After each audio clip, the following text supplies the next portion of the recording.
Okay, welcome back. Quake 4. Now we are doing the... It's another transition level, which is, you walk around the Hannibal, you don't really do all that much. It really just provides a little bit more context, a little bit more story, gives you a little break for the action before the third act of the game. So, not going to be any action in this level, just walking around and talking to NPCs. So I thought this would be kind of a cool opportunity to talk about the marathon that I ran. Those of you who've been paying attention to my vids know that I've been a competitive local long distance runner for the last year and a half, and I've always done very well with 5K, 6K, 8K, 10K distances. Always placed in the top 10. Won my age bracket, and I decided to try my hand at a half marathon. Did my first half marathon back in June, and I did well. Placed third in my age bracket. Had a good time. Not the time I wanted. I was shooting for a sub 90. I got 90 minutes, and I thought, well, you know what? All that's left now is the ultimate distance, the marathon. So I decided to dedicate the rest of training to getting good to do a full marathon, training for the Eversource Hartford Marathon in Hartford, Connecticut. I'm from Bristol, Connecticut. And I won't hold you in suspense. I did really well. Ran it last Saturday. My goals, I had 3 goals. I wanted to be the top finisher for my hometown. I wanted to place in the top 100. And I wanted to BQ, or Boston Qualify. Put up a time in my age bracket that was make the cut for the Boston Marathon. And the time is under 3 hours, 10 minutes for the first cut. After the first cut, there's an arbitrary second cut. So, anyway, I met all 3 goals. My time was, I came in at 93rd, so finished within the top 100. I was the top finisher for my hometown. And my time was 3 hours, 7 minutes, 38 seconds. So 2 minutes and 22 seconds below within the cut for my age bracket. BQ, Boston Qualified. BQing in your first marathon is a pretty big deal, so I was very happy about it. Very happy about coming in at the top 100. And yeah, we'll go ahead and get started. But it was also a learning experience. The Hartford Marathon. First off, weather was perfect. Mid 50s, no wind, no rain, no sun. The course is classified as rolling hills, so there was some changes in elevation. The biggest ones were at mile 2 and mile 5. The back 10 miles was relatively flat. I will tip my cap to that. But all the same, Look, it's Matthew Cade. He's alive. Come on, get on board. We'll have you back at the Hannibal in no time. Get on board the Hannibal.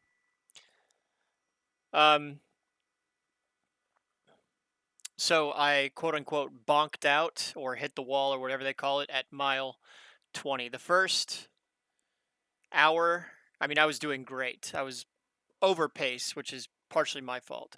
And let me just say, it was a great atmosphere. It was so great to be, I showed up. I always get nervous before a big race. And here I am in the capital city, Hartford, Connecticut, in front of the Capitol building, and just thousands of athletes there, filling the streets, getting ready, great atmosphere. And then they put me in the first runner's corral because I put down as my anticipated time to finish 3 hours and 10 minutes. So I got to start off in the first corral. That was nice. And virtually the whole race, persons lined up around the block or sitting outside the buildings or whatever cheering you on. So there's, almost like a big race like Chicago or Boston or New York. So that was really nice. That really gives you a boost. Lots of great volunteers too. Uh, Water stations, yes. Even giving out some of the goo. I ran with a fanny pack with a few of those gel hydration packets, and I needed every one of them. uh,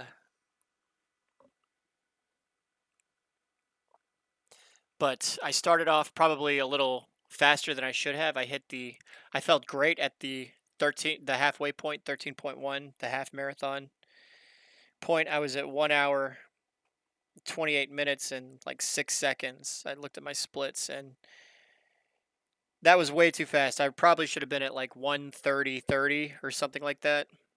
1:28:06. If I was running a half marathon, I'd have been very happy with that time, but I still had a long way to go after that. And by the time I hit mile 19, I took a little off the pace because I was starting to get some pain in my feet. And then mile 20, 21, my calves were just absolutely killing me. They call this strongification? Looks more like mutilation to me. Barely half of his original body left. I'll bring a scanner over. Let's see what they've done to his brain. Amazing. His arm was sheared off with a dirty saw blade. He must have received a massive dosage of steroids to keep him alive through the process. Welcome back, Corporal Kane.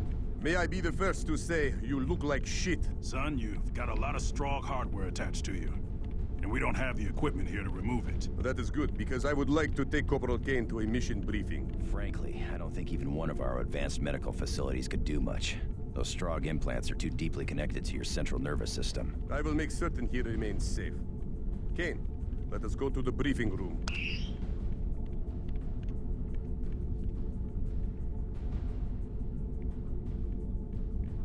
And now that I'm strogified, everyone's We going need to to get be to the mission briefing soon. really rude to me. Please report to General Harper's office.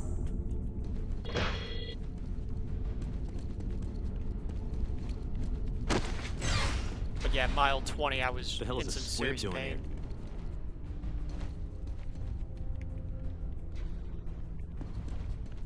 Sorry, buddy. I'm a little busy.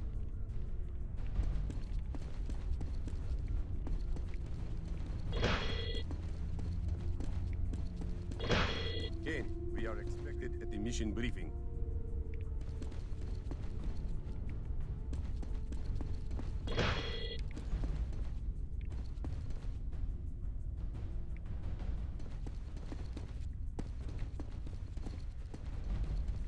Where am I supposed to go?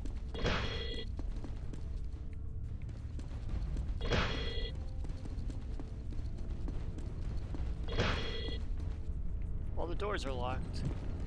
Oh. What's a piece of shit Strog doing on board the Hannibal? We need briefing.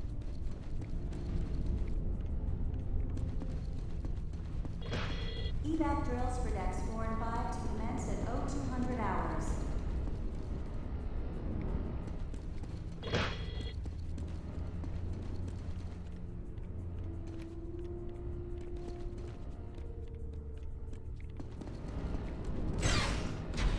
Think he's got a multi-phase transmitter? Yeah. Get a load of the temporal implants. Those must be wired directly into his cerebral cortex. We need Wonder to what get his to the RAM mission is. briefing soon. Probably using onboard memory. Uses cerebral cortex? Well, sure. It's there. Why not put it to good use? You got a point. Maybe HQ would let us run some tests on him. Excellent idea. Let's find out. I really should have. Very nice techno babble, by the way. I really should have finished the marathon at like 3:03 or 3:04. Well within reach, but Sure. Hey, look. A freak. What's that doing on board? my pace just went down the drain. By like mile 23, I had to stop and stretch out my legs, and they were We need to so get to the wobbly. mission briefing. One of the volunteers asked me if I was okay. It's like, I'm not quitting, I promise. I did finish and was able to still BQ.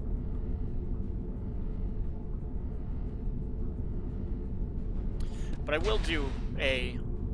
Now that I know I've learned some Shit, lessons... Kane really does look like a freaking Strogg. That's enough, Rhodes. General on deck! I'll do a marathon in New Hampshire that's very flat. in Oh, April. yeah. Matthew Kane, Try a and shave off a wayward couple Strogg. Can he be trusted? The doctors have given him a clean bill of health. Very good. It's been determined the Nexus is too vast to be hurt by one EMP bomb, or a dozen for that matter. The Strogg communication network needs to be cut off at the source. And that source is housed in this building, the core. We're about to execute a massive assault to destroy the core. Unfortunately, it's very well protected. We'll need to access the security stations at the tops of these nearby towers. Data storage, networking, and data processing. And that would be where Corporal Kane comes in. Correct. Intelligence believes that because of his Strogg physiology, Kane is the only one who can deactivate the security stations. Kane, you most likely are our last best hope of destroying the Nexus. Strauss will need your expertise at the networking tower once we gain control. Hacking the Strogg network will not be an easy task, but with the proper equipment, it can be done. Very good. Lieutenant Morris, you have the floor. All right, gentlemen. This one's gonna turn the tide of the war. So stay sharp. Strauss, you're being transported by land. Kane, you're going out with the next part of Salt Wave. The launch bay is nearby. Battle stations. A Strogg force is incoming. Flyers and ground troops are confirmed. Guess they brought it to us. Let's make them regret it. Move out! So we'll let you know how it goes, and hopefully I'll shave enough time off that I'll guarantee myself a spot in Boston, the Boston Marathon in 2025. Running the Boston Marathon is every runner's dream, and I'm trying to get it done in my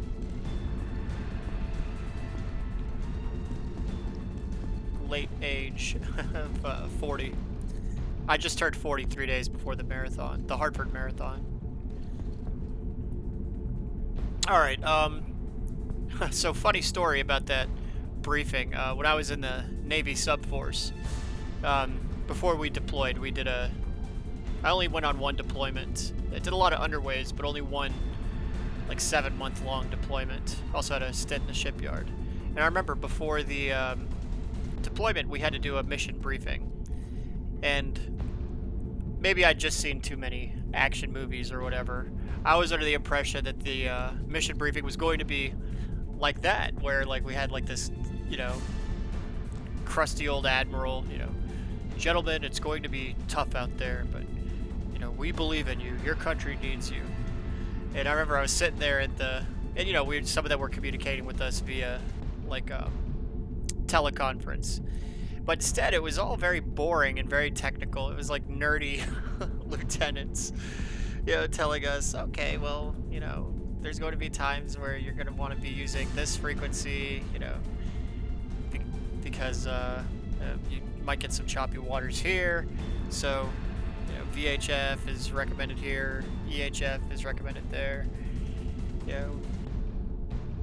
Be sure you're clearing the broadcast, etc.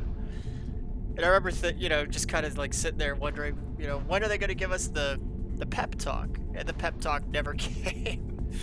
I joked about it afterwards with my LPO, my first class. I was only a third class at the time. And I told my first class petty officer, and he was like, what'd you expect? And I told him, I was like, I expected we were going to get like a, like a little pep talk, He's like, you've seen too many movies. It's not like that in real life. Alright, so yeah, we're gonna go ahead and end this level now. Strogg flyers approaching at 3 o'clock! I'm on them. Damn! Just keep coming! Shields are at 86%. Crap! You can't get a lock on the flyers. They're coming in too low! Forget the damn computer. Target them visually. Shields at 72%. I guess even you get one of these. The shotgun has been modified to take clips. You can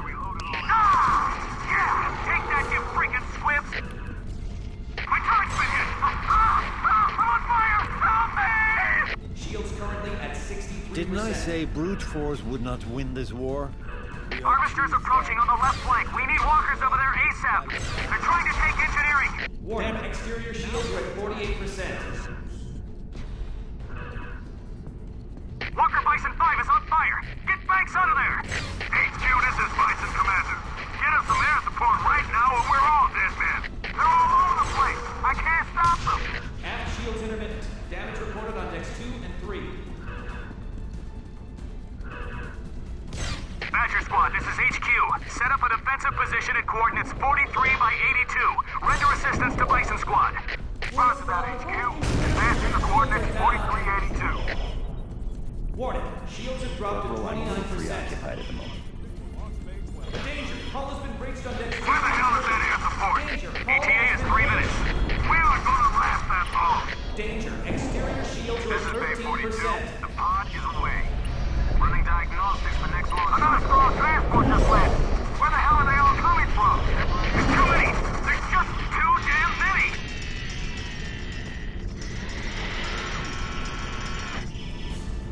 And I'm an ODST now. A Halo Orbital Drop Shock Trooper. So we'll go ahead and save here.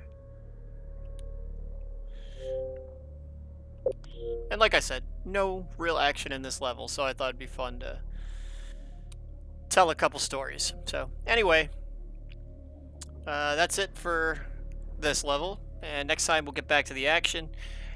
Getting in the third act of the game. Everything gets tougher, but it's more fun. The action's really going to pick up. So thanks for swinging by, and we'll talk again soon.